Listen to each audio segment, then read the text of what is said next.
Jerry, wake up. You're on film. What's it rated? We don't know yet. I just thought we'd get a shop of your a tour of your shop.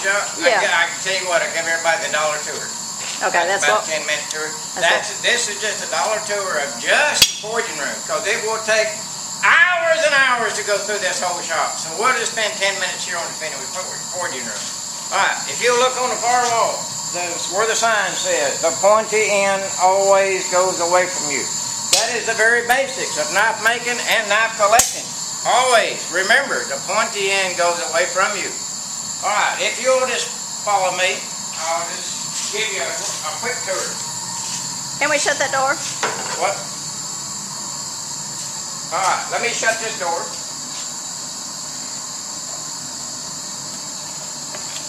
As you can tell, this is really well thought out. All right, on the grinders, I have two basic regular grinders. These are Kmg Grinders. I only use Kmg Grinder products, and the reason is it's the most versatile grinder that I can get. There is a model out there that's made by another firm that we won't mention that is quieter, but there's nothing more versatile with more attachments than a Kmg. A pair of earplugs $1.50, so I figure I'll just stick the earplug in and have something I can work with. Now right here is a little rack that I've made that comes with that has all these different attachments on these. I use these and my students use these because they will work really well. Now what I've done, I've rocked the base of my bench, because one of the worst things about having a knife shop in a forging room is fire. Sparks lingering overnight and catch fire. So but this, the way that I've got my shop set up, I've only got 3 boards in the whole shop that can burn. So that's why the rock is here, to protect that. I use a large air compressor because I use the compressor to power my engraving equipment. My hydraulic press is air over hydraulic. This is a very solid metal bench that I made with some scrap countertop. I use a flat disc sander, and then I use a Kmg disc sander. This one is dead flat. This one has a 1-degree taper. If you want a blade that is, I mean, dead flat, then that's the grinder to have right there. Now in my shop, if you'll just notice right behind you, little lady, this is just an old cheap plastic folding table that will fold at different heights, and it will fold. This thing, I can drag it everywhere I want to. Plastic, metal, $50. You can drag it, put it whatever height that you want to. This is a handy little thing. If I need extra work over here, that's the NRA knife, by the way, and that I'm making this year. If I need it over here by the grinders, if I need that table over here by the lathe, it's just 3 pounds, drag it. Now this is something that you won't see in a normal knife making shop, probably. Right back here.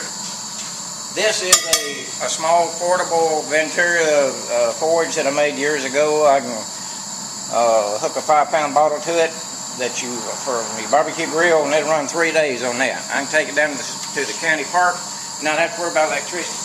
The little machine right behind there, so that's the thing you don't find very often. That is a metal brake and shear for sheet metal, just in case I need to make parts and or small thin stuff. Let's keep moving. All right, this is a $200 saw. I've been using it 20 years. I've got my money worth out of it. You can get most all of them the same thing, grizzly, whatever. Now this is a jet lathe. I don't use a lathe much. I've got a set of pistols that I want to make, and I want to make Damascus pistols. I want to bore the barrel and all that stuff. That's the really reason I'm useful. I bought the lathe. I hadn't done the order yet, so it's coming up. But I use it for small things. So like when I make a folding knife, pocket knife, whichever you want to call it, I prefer to make my own pins, my own screws, everything about it. So I use the lathe for that. Now, and I have a nice torch.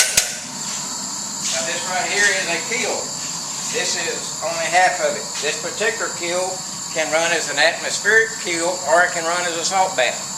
This is 2 sections. I have 4 sections total, so I can do up to a 40-inch blade if I wish, for when I do make swords. This is a surface grinder that I just recently acquired.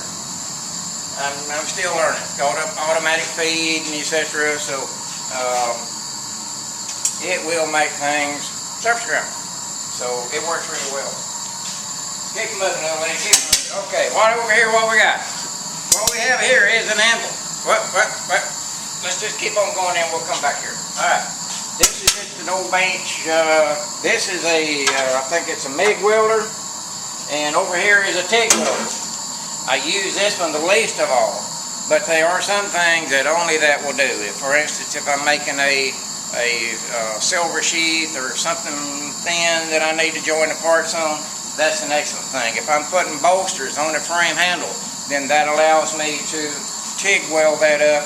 And I have no seam because I use the very material to weld itself with. Now, over here, what we have, I can't touch these right now because they're hot. This is some Damascus I'm welding up. This is the first layer.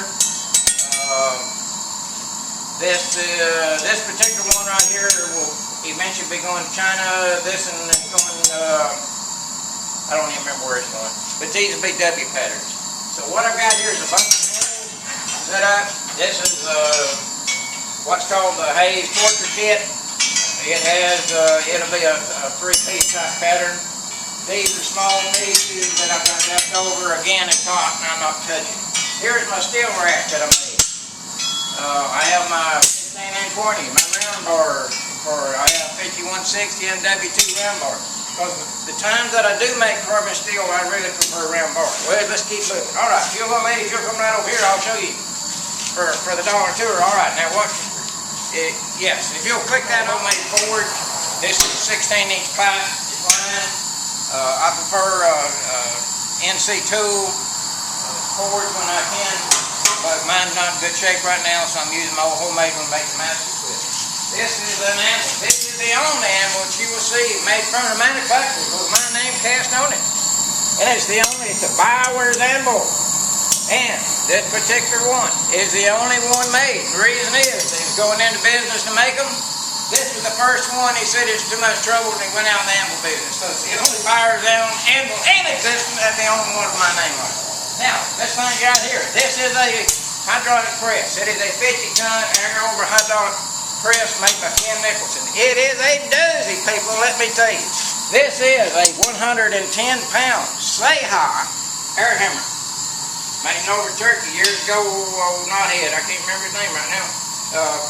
That is a really, really good little hammer right there. The little hammer a while ago, that you saw a while ago, my name on it, that was a 200-pound amp, 250-pound anvil. This is a 500-pound anvil right here. This is a bridge anvil style, they call it. This is roll around. Everything in the shop's got wheels on it except for the anvils.